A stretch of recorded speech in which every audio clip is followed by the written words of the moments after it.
सोचो, बिना मशीन, बिना क्रेन, सिर्फ इंसानी हाथों से एक ऐसा मंदिर बनाया जा रहा था जो दुनिया को हैरान कर दे।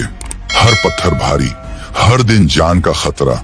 फिर भी लोग रुके नहीं, क्योंकि ये सिर्फ इमारत नहीं थी, ये था परमेश्वर का घर। 30 मीटर ऊंचा मंदिर, सिर्फ अंदर की दीवारों पर 27 टन शुद्ध सोना, 8 मीटर ऊंचे कांसे के खंभे जिनका वजन 34 टन हर एक।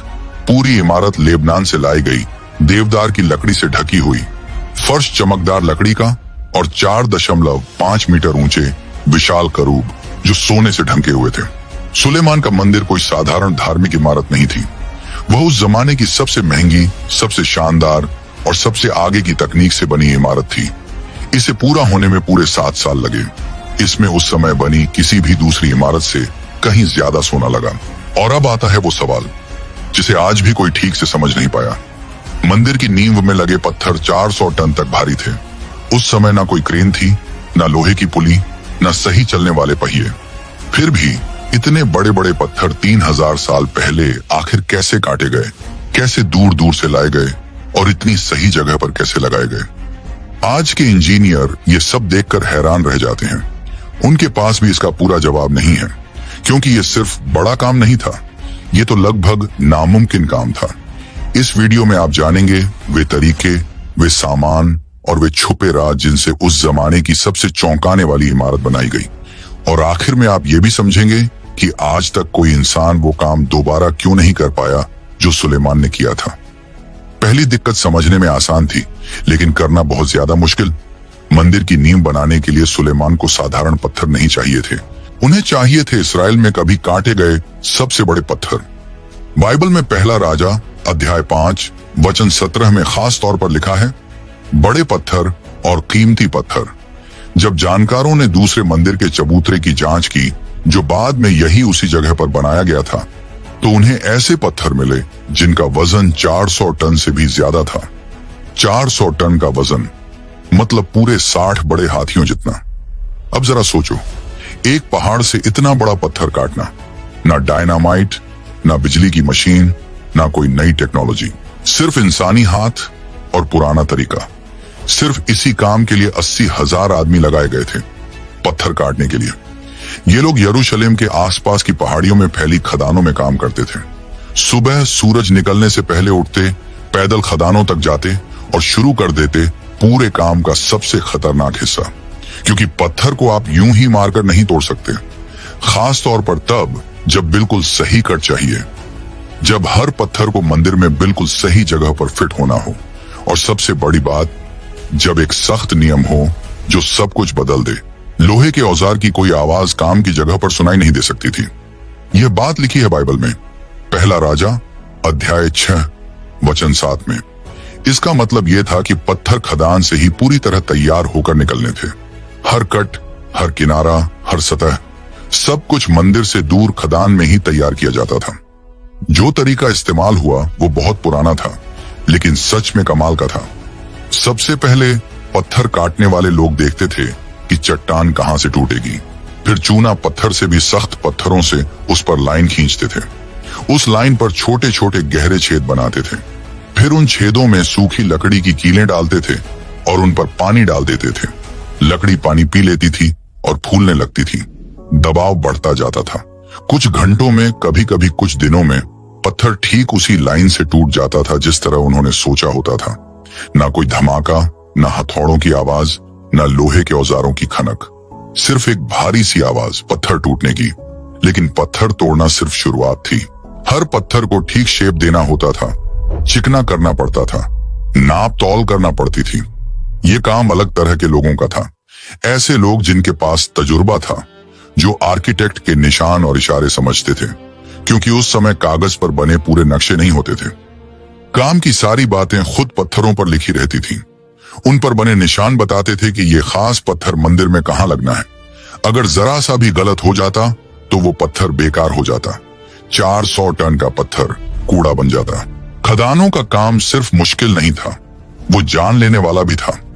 कभी पहाड़ धंस जाता था, कभी बड़ी चट्टान लुढ़क कर नीचे गिरती थी। गलत अंदाज में कटे पत्थर सीधे पहाड़ से फिसलते और रास्ते में जो कोई आता उसे कुचल देते। न कोई सेफ्टी होती थी, न पास में अस्पताल। अगर कोई बुरी तरह घायल हो जाए तो बचने की उम्मीद बहुत कम होती थी।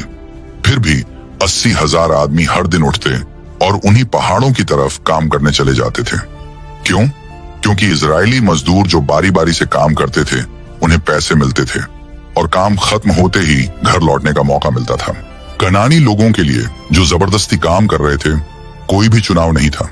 बाइबल में पहला राजा अध्याय 9 वचन 21 में लिखा है कि सुलेमान ने उन्हें मजबूर मजदूरी में लगाया और ये प्रथा उस समय से चलती आ रही थी।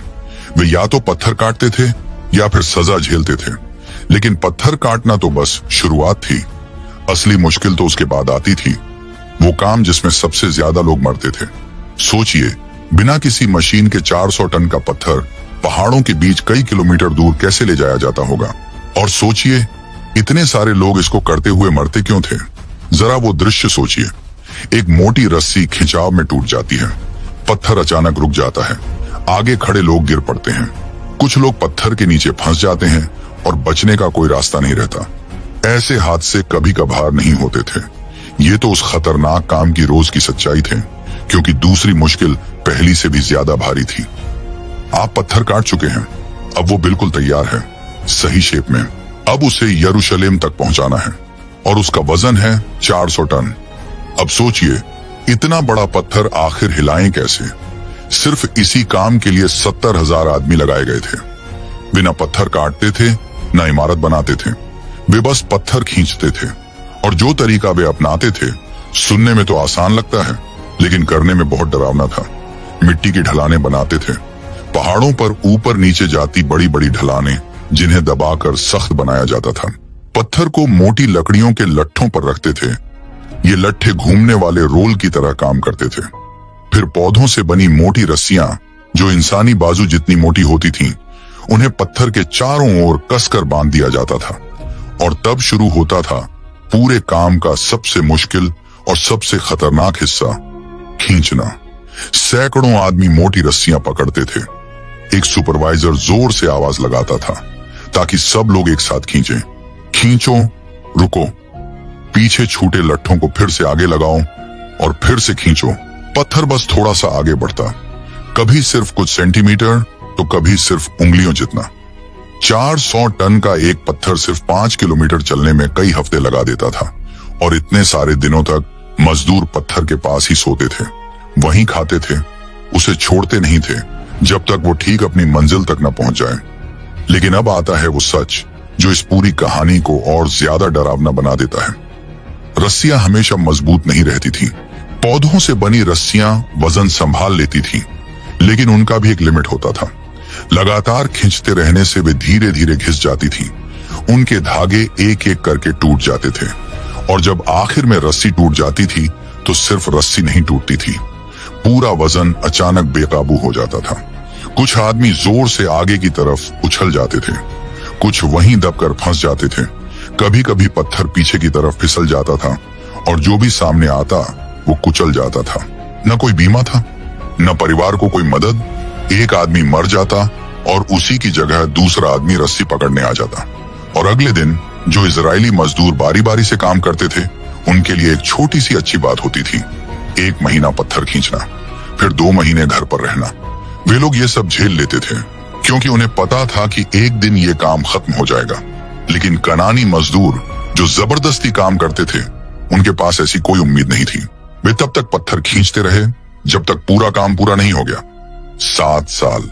कई लोग शुरुआती महीनों में ही मर गए, थकावट से, चोट लगने से, खुले आसमान के नीचे सोने से होने वाली बीमारियों से। पत्थर ढोने वाले मजदूरों में मरने वालों की संख्या पूरे काम में सबसे ज्यादा थी। फिर भी काम नहीं रुका क्योंकि सुलेमान को अपना तय समय पूरा करना था। और अब आती है इस कहानी की सबसे चौंकाने वाली बात। जब पत्थर आखिरकार यरूशलेम के काम वाली जगह पर पहुंचता तो उसे छूना तक मना था। नियम याद है? लोहे के औजार की कोई आवाज नहीं। इसका मतलब था कि पत्थर लगाने का काम बिल्कुल परफेक्ट होना चाहिए। अगर पत्थर एक उंगली जितना भी गलत हो जाता तो हथौड़ा मारकर ठीक करने का मौका नहीं मिलता। पत्थर को फिर पीछे खींचना पड़ता, लट्ठों को फिर से लगाना पड़ता और पूरी मेहनत दोबारा करनी पड़ती। इसीलिए सुपरवाइजर बहुत सख्त होते थे। वे हर चीज नापते, हर कोना देखते, और अगर कुछ भी गलत होता तो उसका इल्जाम मजदूरों पर आता और सजा बहुत कड़ी होती, कोड़े, खाने में कटौती और कभी कभी इससे भी बुरा। लेकिन इतने बड़े पत्थर ढोना ही इकलौती बड़ी मुश्किल नहीं थी। यरूशलेम से लेबनान के जंगल लगभग 200 किलोमीटर दूर थे और सुलेमान को चाहिए थे देवदार के लकड़ी के हजारों लट्ठे। अब जरा सोचिए, बिना ट्रक के दूसरे देश से इतनी लकड़ी कैसे लाई जाती होगी, और उस रास्ते में कितने आदमी जान भी गंवाते होंगे। असल परेशानी सिर्फ दूरी नहीं थी, परेशानी ये थी कि वो दूरी क्या क्या लेकर आती थी। 200 किलोमीटर का सफर, पहाड़, वादी, नदियां और पराया देश, और उन सब रास्तों से हजारों बड़े बड़े लट्ठे खींच कर लाने थे। देवदार की लकड़ी उस जमाने की सबसे कीमती लकड़ी मानी जाती थी, मजबूत, खुशबूदार और लगभग कभी खराब न होने वाली। राजा लोग इसी लकड़ी से अपने महल और मंदिर बनाते थे, लेकिन ये लकड़ी सिर्फ लेबनान की पहाड़ियों में मिलती थी। इजराइल में ये लकड़ी थी ही नहीं, तो सुलेमान ने वही किया जो कोई भी करेगा, खरीद ली। टायर शहर के राजा हीराम से सौदा किया गया। इस सौदे का जिक्र बाइबल में पहला राजा अध्याय 5 वचन 6 से 11 में मिलता है। हीराम ने अपने खास लकड़हारे दिए और जितनी भी देवदार की लकड़ी चाहिए थी सब देने का वादा किया, और बदले में इजराइल ने दी हर साल 20,000 कोर गेहूं यानी 40 लाख लीटर से भी ज्यादा, और साथ में 20,000 बाट तेल यानी करीब 20 लाख लीटर। यह सौदा बहुत ही महंगा था, लेकिन सुलेमान के पास कोई और रास्ता नहीं था। देवदार की लकड़ी के बिना मंदिर बन ही नहीं सकता था। 10,000 इजरायली आदमी लेबनान काम करने जाते थे, लेकिन वे वहां हमेशा नहीं रहते थे। बाइबल में पहला राजा अध्याय 5 वचन 14 में काम का तरीका साफ लिखा है। 1 महीना लेबनान में, 2 महीने घर पर। आदोनिराम इस पूरे काम का सुपरवाइजर था। वही ड्यूटी लगाता था, वही टोलियां बनाता था। हर महीने 10,000 आदमी लेबनान की पहाड़ियों पर जाते थे। वे सिदोन के लकड़हारों के साथ काम करते थे, जो इस काम के माहिर थे। वे सैकड़ों साल पुराने विशाल देवदार के पेड़ काटते थे, फिर उन पेड़ों को लट्ठों में काटते थे ताकि ढोना आसान हो, और इसके बाद आता था सबसे मुश्किल हिस्सा, उन सारी लकड़ियों को इजराइल तक पहुंचाना। लकड़ी लाने का काम 2 हिस्सों में होता था। पहला हिस्सा समुद्र से। लट्ठों को एक दूसरे से बांध दिया जाता था ताकि बड़ी बड़ी तैरती हुई बेड़ियां बन जाएं। छोटी नावें इन बेड़ियों को धक्का देती थीं और रास्ता दिखाती थीं। ये बेड़ियां समुद्र में तैरती हुई योप्पा बंदरगाह तक जाती थीं, जो आज तेल अवीव का हिस्सा है। ये सफर कई दिनों तक चलता था। बीच बीच में तूफान आ जाते थे। कई बार रस्सियां टूट जाती थीं और कुछ लट्ठे समुद्र में डूब जाते थे। फिर भी भारी लकड़ी को दूर तक ले जाने का यह सबसे तेज तरीका था। दूसरा हिस्सा जमीन से। योप्पा से यरूशलेम तक करीब 60 किलोमीटर है। सुनने में ये दूरी कम लगती है, लेकिन हर एक देवदार का लट्ठा टन भर का होता था, और इन्हें ले जाने के लिए वही तरीका अपनाया जाता था जो पत्थरों को ढोने में इस्तेमाल किया गया था। छोटे लट्ठे रोल की तरह नीचे लगाए जाते थे। मोटी रस्सियां बांधी जाती थीं। सैकड़ों आदमी मिलकर खींचते थे, लेकिन लकड़ी पत्थर से ज्यादा नाजुक होती है। अगर देवदार का लट्ठा जमीन पर घसीट दिया जाए तो वो खुरच जाता, फट जाता और खराब हो जाता। इसलिए उसे ले जाने में बहुत ज्यादा ध्यान रखना पड़ता और बहुत समय भी लगता। एक ही लट्ठा पहुंचने में कई हफ्ते लगा देता था। जो लोग ये काम करते थे वे खुले आसमान के नीचे सोते थे। वो सादा खाना खाते थे, रोटी, दाल और पानी। बहुत से लोग बीमार पड़ते थे, बुखार, इन्फेक्शन और हद से ज्यादा थकावट से। कोई डॉक्टर नहीं होते थे। जो आदमी इतना बीमार हो जाता कि काम न कर पाए, उसकी जगह दूसरे आदमी को खड़ा कर दिया जाता, और अगर कोई आदमी मर जाता तो उसके घर वालों को हफ्तों बाद पता चलता, जब उसकी ड्यूटी खत्म होती और वो घर वापस नहीं आता। यह सिस्टम बहुत बेरहम था, लेकिन काम चल जाता था, क्योंकि आखिर में देवदार की लकड़ी यरूशलेम पहुंच ही जाती थी, और हर एक लट्ठा जो शहर में आता उस सबसे बड़े सपने की एक और कड़ी बन जाता जो उस जमाने में कभी बनाया गया था। लेकिन पत्थर और लकड़ी लाना तो बस आधा काम था। एक नियम था जो सब कुछ 10 गुना ज्यादा मुश्किल बना देता था। एक ऐसा नियम जिसे कोई तोड़ नहीं सकता था, और अगर कोई तोड़ देता तो सजा तुरंत और बहुत कड़ी मिलती। अब सोचिए, पूरी चुप्पी में इमारत कैसे बनाई जाएगी? जरा सोचिए, अगर कोई मजदूर गलती से हथौड़ा पत्थर पर मार दे, आवाज पूरे इलाके में गूंज जाती। सुपरवाइजर भागते हुए वहां आ जाते। कोई बहाना काम नहीं आता, सजा तुरंत मिलती थी और बहुत कड़ी होती थी, क्योंकि वहां एक नियम था, सब नियमों से ऊपर। एक ऐसा नियम जिसने मंदिर बनाने के काम को दुनिया की हर दूसरी इमारत से अलग बना दिया। काम की जगह पर लोहे के औजार की कोई आवाज नहीं आनी चाहिए थी, एक भी नहीं। ये कोई सलाह नहीं थी, ये किसी की पसंद नहीं थी, ये सीधा आदेश था जो बाइबल में लिखा है। पहला राजा अध्याय 6 वचन 7। और जो इसे तोड़ता उसे बड़ी कीमत चुकानी पड़ती। पर अब सवाल यह है जिसका जवाब आज भी आसान नहीं। 30 मीटर ऊंची इमारत आप कैसे बनाते हो? सैकड़ों टन के बड़े पत्थरों से और भारी देवदार की लकड़ियों से, वो भी पूरी चुप्पी में। पत्थर पर पत्थर बिल्कुल सही कैसे बैठाते हो जब उसे ठीक करने के लिए हथौड़ा चलाना मना हो? और अगर कोई गलती हो जाए तो उसे मारपीट के बिना कैसे ठीक करते हो? जवाब था तैयारी। सब कुछ खदान में और लकड़ी की वर्कशॉप में ही पहले से पूरा तैयार किया जाता था। हर पत्थर बिल्कुल सही साइज में काटा जाता, हर देवदार की बीम मिलीमीटर तक नापी जाती, हर जोड़ पहले से ही प्लान किया जाता, क्योंकि जब सामान मोरिया पहाड़ पर पहुंचता जहां मंदिर बन रहा था तो गलती सुधारने का दूसरा मौका नहीं मिलता। आर्किटेक्ट और मुख्य कारीगर निशान लगाने का सिस्टम इस्तेमाल करते, खदान में ही पत्थरों पर निशान बनाते, इब्रानी अक्षर, नंबर और खास चिन्ह। ये निशान बताते कि कौन सा पत्थर मंदिर में कहां रखा जाएगा।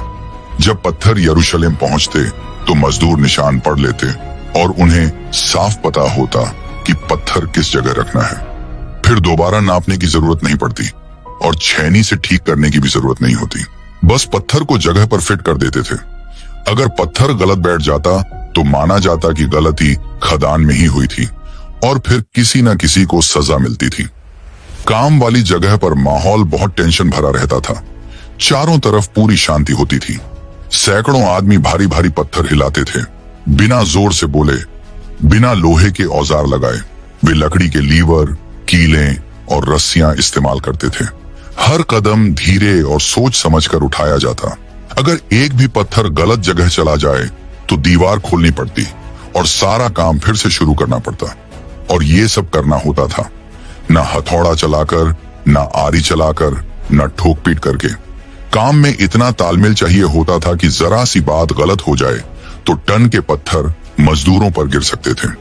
लेकिन ऐसा कड़ा नियम आखिर क्यों था? इसका जवाब है मंदिर का मकसद। वो कोई साधारण महल नहीं था, वो परमेश्वर का घर था, एक पवित्र जगह जहां खुद परमेश्वर रहने वाले थे। पहले ही दिन से परमेश्वर ने कह दिया था कि उस जगह को पूरी इज्जत और श्रद्धा से बनाया जाए। लोहे के औजारों की आवाज को गलत माना जाता था, इसलिए काम करना होता था पूरी शांति में, पूरी श्रद्धा के साथ, जैसे हर पत्थर रखना एक प्रार्थना हो। 3300 सुपरवाइजर इसी बात का ध्यान रखते थे। वे हर समय इधर उधर घूमते रहते, हर हरकत देखते, हर आवाज सुनते और जरा सी आवाज होते ही कार्रवाई करते। सजाएं अलग अलग थीं, छोटी गलती पर कोड़े, खाने में कटौती और भी कठिन काम दिए जाते और बहुत बड़ी गलती पर मजदूर को काम से निकाल दिया जाता।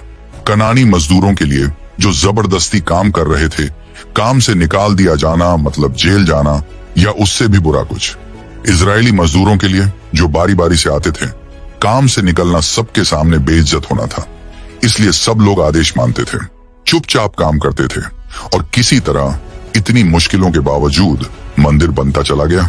पत्थर पर पत्थर, बिना आवाज के, बिना गलती के। लेकिन चुपचाप बनाना सिर्फ आधी चुनौती थी, क्योंकि मंदिर सिर्फ बड़ा नहीं होना था, उसे चमकना भी था। 27 टन शुद्ध सोना जिससे पूरी दीवारें ढकी गईं। इतने सारे कीमती सोने के साथ काम कैसे होता होगा? और वो कौन आदमी था जिसे सुलेमान दूसरे देश से बुलाकर लाया था? भट्टियों की गर्मी सहन से बाहर थी। भट्टियां दिन रात जलती रहती थी और उनमें सोना पिघलाया जाता था। पसीने से भीगे लोग लकड़ी के सांचे पर सोने की पतली चादरें हथौड़े से बनाते थे। दूसरे लोग सोने को चमकाते थे, इतना कि वो आईने की तरह चमकने लगे। और इस सब के बीच एक आदमी था, ओराम। वो हर छोटी बड़ी चीज खुद देखता था। वो इजरायली नहीं था, वो टायर शहर से आया था, फिनिकी था, उसी जगह से जहां से देवदार की लकड़ी आती थी। सुलेमान ने उसे खुद बुलाया था, क्योंकि इजराइल में धातु का काम उस जितना कोई नहीं जानता था।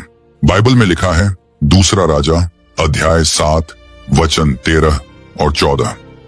उरान नफ्ताली गोत्र की एक विधवा का बेटा था और उसका पिता टायर का रहने वाला पीतल का कारीगर था। उसे समझ, अकल और हुनर मिला था ताकि वो पीतल का सारा काम तैयार कर सके। लेकिन असली मुश्किल पीतल नहीं था, असल में चुनौती था सोना, पूरे 27 टन सोना।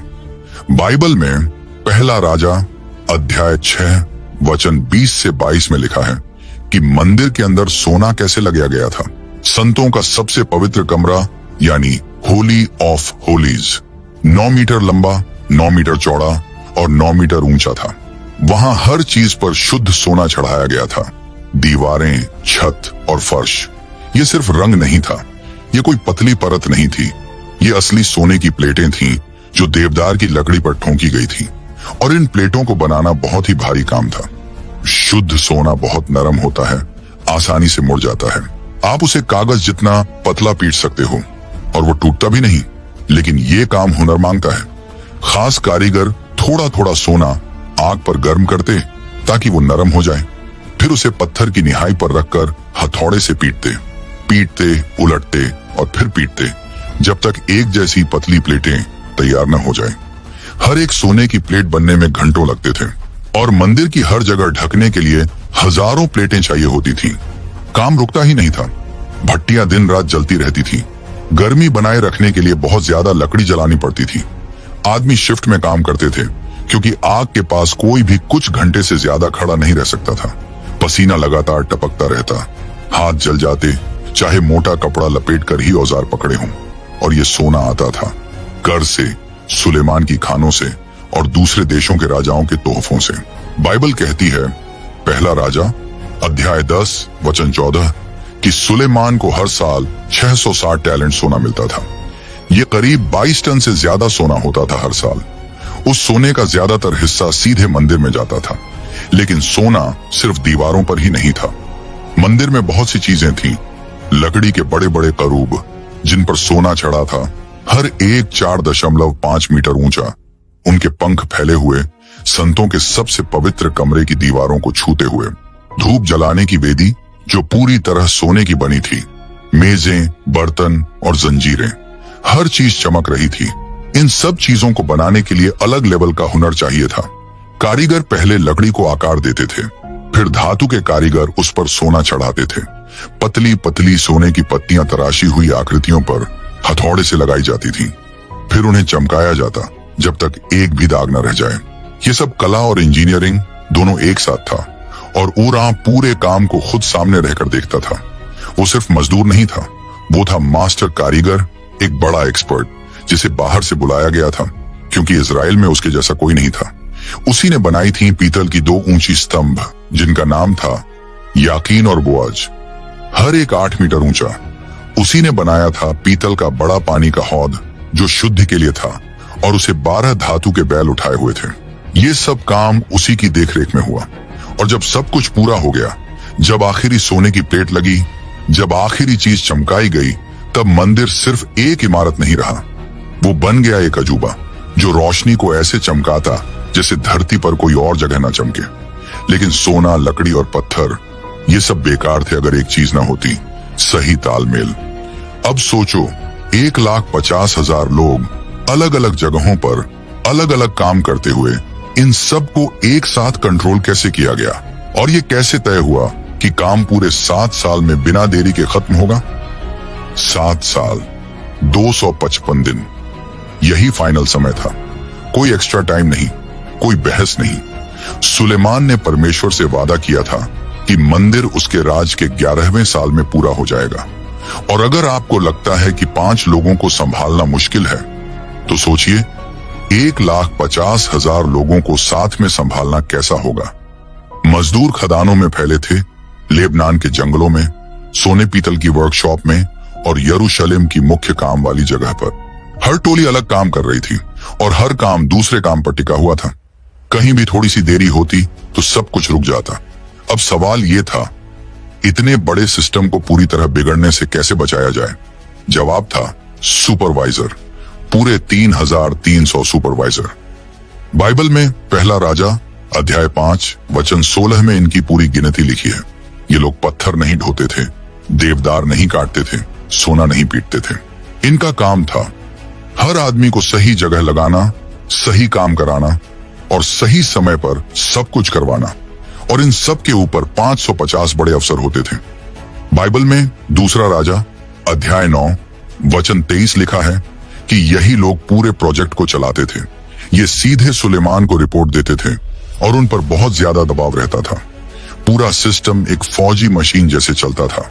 हर सुपरवाइजर करीब 45 मजदूरों को देखता था। वे हर आदमी को नाम से जानते थे। उन्हें साफ पता होता था कौन किस काम में अच्छा है, कौन भरोसे वाले हैं और किस पर हमेशा नजर रखनी चाहिए। हर दिन सुबह सुबह सूरज निकलने से पहले सुपरवाइजर अपनी टीम को इकट्ठा करते, उस दिन का काम बांटते, क्या करना है समझाते और सूरज ढलने तक निगरानी करते। अगर कोई काम पर नहीं आता तो तुरंत उसकी जगह दूसरे को लगा दिया जाता। अगर कोई धीमे काम करता तो पहले चेतावनी मिलती, तीसरी चेतावनी के बाद सीधी सजा मिलती। लेकिन यह सिस्टम सिर्फ डंडे पर नहीं चलता था, इसमें इनाम भी था। जो इजरायली मजदूर 1 महीने की ड्यूटी पूरी कर लेते, उन्हें गेहूं, तेल और दाख मधु मिलता, इतना कि घर जाकर अगले 2 महीने अपने परिवार को ठीक से चला सकें। कुछ सुपरवाइजर उन टीमों को थोड़ा ज्यादा खाना देते थे जो काम जल्दी पूरा कर लेती थी। इससे एक अच्छी सी हेल्दी होड़ बन जाती थी। हर ग्रुप सबसे अच्छा बनना चाहता था, ज्यादा मेहनत करता था और काम तेजी से आगे बढ़ता जाता था। अब आता है वो हिस्सा जो सच में चौंका देता है। पूरे 7 साल की तामीर में कोई बड़ा हादसा काम रोक नहीं पाया। न मजदूरों ने बगावत की, न कोई लड़ाई हुई कि सामान रुक जाए, न कोई बीमारी फैली कि हजारों लोग मर जाएं। काम चलता रहा, पत्थर पर पत्थर, बीम पर बीम, सोने की प्लेट पर सोने की प्लेट। और फिर सुलेमान के राज्य के 11वें साल 8वें महीने में, बिल्कुल उस दिन जैसा तय हुआ था, आखिरी टुकड़ा जगह पर लगा दिया गया। मंदिर अब पूरा हो चुका था। कुछ महीनों बाद झोपड़ियों के त्योहार में उसका उद्घाटन हुआ। बाइबल में पहला राजा अध्याय 8 में वो सारा दृश्य लिखा है। पूरा इजराइल इकट्ठा हुआ। याजकों ने पवित्र संदूक उठाकर सबसे पवित्र कमरे में रखा। सुलेमान ने सबके सामने प्रार्थना की और परमेश्वर से कहा कि वो यहाँ रहें। और तभी कुछ ऐसा हुआ जिसकी किसी ने उम्मीद नहीं की। एक बादल पूरे मंदिर में छा गया।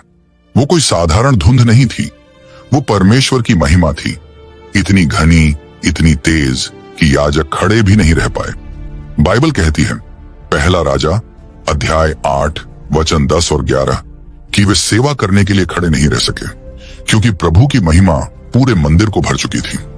1,50,000 लोग उस एक पल के लिए सालों तक मेहनत करते रहे थे। कई लोग खदानों में मर गए, भारी पत्थरों के नीचे दबकर। कुछ लोग रस्सी खींचते वक्त मरे जब रस्सियां टूट गईं। कुछ लोग तेज भट्टियों की गर्मी में झुलस गए। लेकिन जो लोग जिंदा बचे वे सब वहां मौजूद थे, अपनी आंखों से देख रहे थे। जिस जगह को उन्होंने अपने हाथों से बनाया, अब वही जगह परमेश्वर की हाजिरी से भर गई। और सुलेमान ने खुशी मनाई, कुर्बानी देकर 22,000 बैल और 1,20,000 भेड़ें।